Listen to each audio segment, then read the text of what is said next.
Hello everyone, welcome back to the channel. Many people believe that opening a Demat account is compulsory before investing.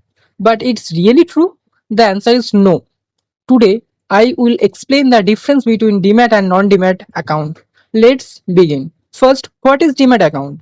A Demat account is like a digital locker. It stores your investment securities electronically.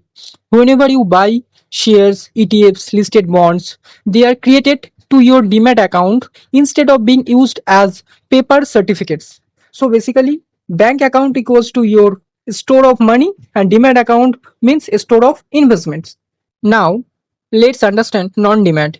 In a non-demat investment, your investment is not stored in demat account.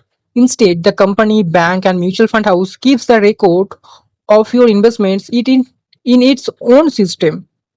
For example, if you invest in mutual funds directly through an AMC, CAMS, KFinTech, your units are held in non-demat form. Similarly, fixed deposits, PPFs, and NPS also do not require a demat account.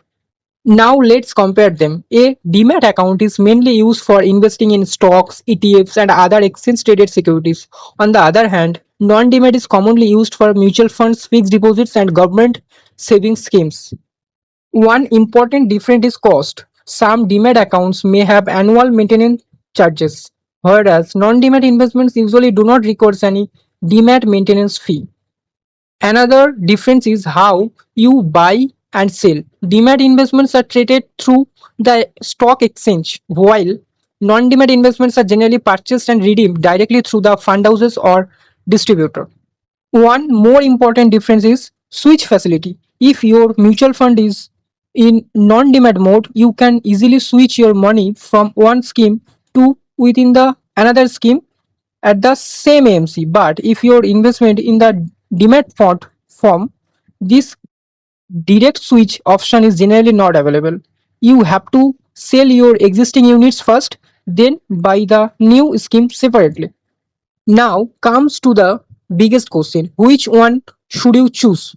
If your goal is invest in shares, ETFs, demat account is the right choice. If your goal is build wealth through mutual fund SIPs, invest in fixed deposits, a non-demat account is usually sufficient. Remember one thing, demat and non-demat do not change your ownership of the investment. They only change the way your investment is held. So, please do not open a demat account unless your investment actually requires one. I hope this video helped you understand the difference between demat and non-demat. Thank you for watching and I will see you in the next video. Thank